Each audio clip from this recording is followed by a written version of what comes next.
வணக்கம். 3 தினங்களுக்கு முன்பு உலகின் மிகப்பெரிய தலைவர்களில் ஒருவராக இருந்த அயதுல்லா அல் கமேனியினுடைய இறுதிச் சடங்கு ஈரானில் நடந்தது. ஏறத்தாழ 2.5 கோடிக்கும் அதிகமான மக்கள் அந்த இறுதிச் சடங்கில் கலந்து கொண்டார்கள். ஆனால் அந்த நிகழ்வை குறித்து தற்போது அமெரிக்க ஆதரவு ஊடகங்கள் சில செய்திகளை வெளியிடுகிறார்கள். அதில் என்ன சொல்கிறாங்க அப்படின்னா, அயதுல்லா கொமேனி அவர்களுடைய இறுதிச் சடங்கில் அவருடைய உடல் வைக்கப்பட்டிருந்த பெட்டிக்குள்ள உண்மையில் அவருடைய உடல் இல்லை என்று சொல்லியிருக்கிறார்கள். கூடுதலான ஒரு செய்தி என்ன அப்படின்னா, அப்படி இருந்திருந்தால் முகத்தையாவது வெளியில் காட்டியிருந்தார்பார்கள் அப்படின்னு சொல்கிறாங்க. அது மட்டுமல்ல, அடுத்தது சொல்கிறாங்க, ஏற்கனவே அந்த உடலை இரகசியமாக இறுதிச் சடங்கு செய்து அதை முடிச்சுட்டாங்க அப்படிங்கிற மாதிரியான ஒரு செய்தியை சொல்லியிருக்கிறாங்க. இப்போ நீங்கள் பார்க்க வேண்டியது என்ன அப்படின்னா, ட்ரம்ப் இதை தொடர்ந்து ஒரு அறிக்கை சொல்கிறார். என்ன சொல்கிறார்னா, இந்த இறுதிச் சடங்கு 2.5 கோடி மக்கள் அவருடைய நிகழ்வில் கலந்துக்கிறாங்க. இதன் மூலமாக ஈரான் மக்களை ஏமாற்றுகிறார்கள். போதாக்குறைக்கு ட்ரம்ப் என்ன சொல்கிறார்னா, 2.5 கோடி மக்களை கட்டாயப்படுத்தி பயமுறுத்தி தான் இந்த நிகழ்வில் கலந்து கொள்ள செய்திருக்கிறார்கள் அப்படிங்கிற ஒரு செய்தியை சொல்லியிருக்கிறாங்க. உங்களுக்கு நல்லா தெரியும், அந்த 2.5 கோடிக்கும் அதிகமான மக்கள் கலந்து கொண்ட நிகழ்வில் ஒரு மிக முக்கியமான முழக்கங்கள் முன்வைக்கப்பட்டது. அதாவது ட்ரம்ப் என்று சொல்லக்கூடிய இன்றைய உலகினுடைய சர்வாதிகாரியாக இருக்கக்கூடிய நபருக்கு முடிவு கட்ட வேண்டும் என்பதுதான் முதல் முழக்கம். 2வது முழக்கம், காலங்காலமாக நிலவி வரக்கூடிய அமெரிக்க ஏகாதிபத்தியத்திற்கு அதை உடனடியாக அதை முடிவுக்கு கொண்டு வர வேண்டும் என்று அங்கு குழுமியிருந்த 2 கோடிக்கும் அதிகமான மக்கள் தங்கள் கைகளில் சிகப்பு கொடியை ஏந்தியவாறு ஒரு பெரும் போராட்டத்தை முன்னெடுத்தார்கள். நம்முடைய கேள்வி என்ன தெரியுமா, மிரட்டி ஒருத்தரை பணிய வைக்க முடியும், 1000 பேரை பணிய வைக்க முடியும், ஏன் ஒரு 50,000 பேரை பணிய வைக்க முடியும். ஆனால் 2.5 கோடி மக்களை மிரட்டி பணிய வைத்து அவருடைய இறுதி நிகழ்வில் கலந்து கொள்ள முடியுமா அப்படிங்கிறத ஒரு முட்டாள் கூட யோசிக்க முடியும். ஆனால் ட்ரம்பினுடைய ஆதரவு ஊடகங்களும் இப்படிப்பட்ட ஒரு செய்தியை வெளிப்படுத்தி கொண்டிருக்கிறார்கள். உங்களுக்கு நல்லா தெரியும், ஈரானில் மட்டுமல்ல, அயதுல்லா கொமேனியினுடைய இறுதிச் சடங்கு அது ஈரான் வழியாக ஈராக்கிற்கும் சென்றது. ஈராக்கில் இருக்கக்கூடிய லட்சக்கணக்கான மக்கள் அந்த மாபெரும் தலைவருக்கு வழி அனுப்பக்கூடிய நிகழ்வில் கலந்து கொண்டார்கள்.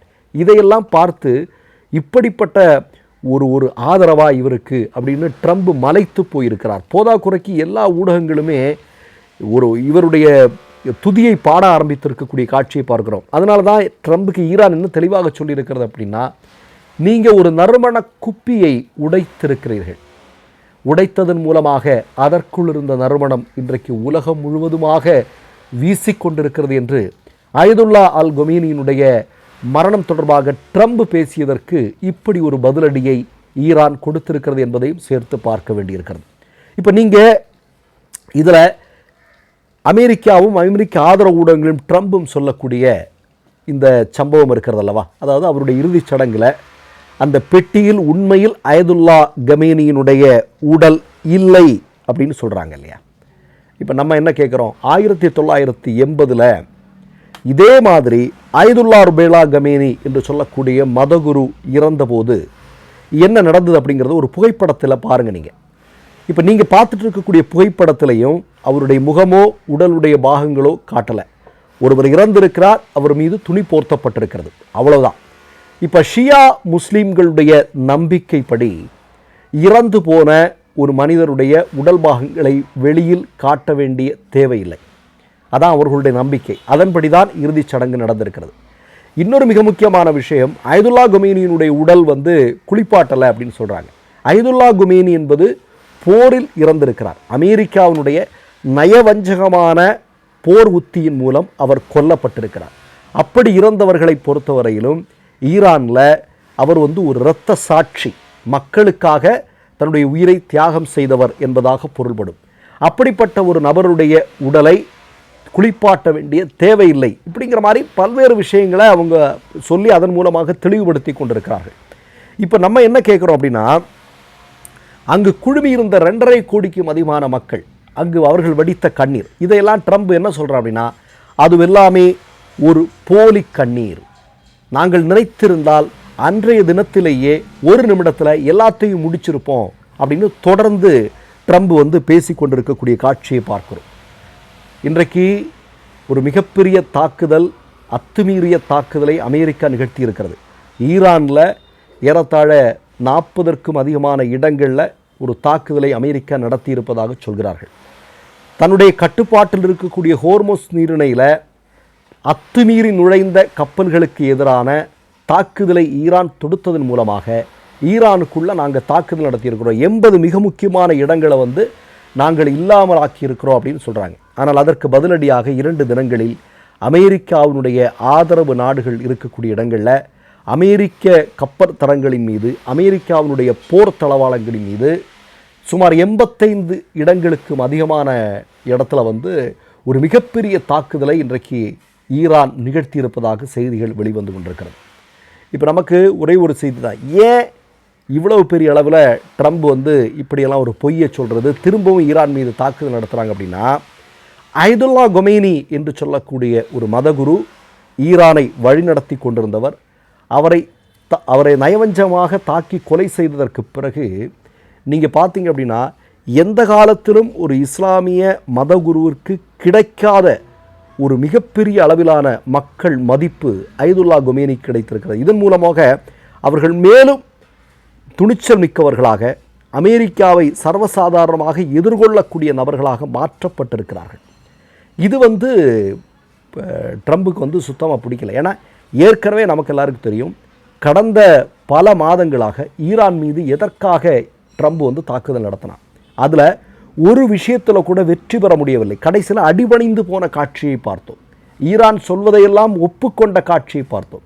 ஈரான் தங்களுக்கு கொடுக்க வேண்டிய பணத்தை திரும்ப கொடு, ஹோர்மஸ் எங்கள் கட்டுப்பாட்டில் தான் இருக்கும், அணு ஆயுதம் தயாரிப்பதற்கு முழுமையாக நாங்கள் இது பண்ண மாட்டோம் அப்படிங்கிற மாதிரி பல்வேறு கோரிக்கைகளை அவர்கள் நிபந்தனைகளை முன்வைத்தார்கள். அதை ஏற்றுக்கொண்டது, அப்படியே ஏற்றுக்கொண்டது அமெரிக்கா. ஆனால் இன்றைக்கு அயதுல்லா கொமேனியுடைய இறுதிச் சடங்கும் அதில் கலந்து கொண்ட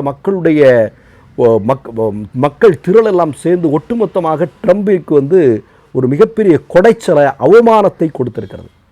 இதெல்லாம் அமெரிக்காவுடைய அதிபராக இருக்கிறான என்ன தகுதி இருக்குது அப்படிங்கிற மாதிரிலாம் பேச ஆரம்பித்தாங்க. இப்போ கூட பல பேர் பேசுகிறாங்க, ஈரானே இன்றைக்கு சர்வசாதாரணமாக அமெரிக்காவினுடைய தாக்குதலை எதிர்கொண்டு விரட்டி அடிக்கிறார்கள் என்றால், மற்ற நாடுகளுக்கெல்லாம் இன்றைக்கு வந்திருக்கக்கூடிய துணிச்சல் என்பது சாதாரணமானதல்ல. ஒட்டுமொத்தமாக அமெரிக்க ஏகாதிபத்தியம் என்பது இன்றைக்கு மிகப்பெரிய வீழ்ச்சியை சந்தித்திருக்கிறது. இன்றைக்கு அமெரிக்காவை விட்டு எல்லா நாடுகளும் விலகி கொண்டிருக்கிறார்கள்.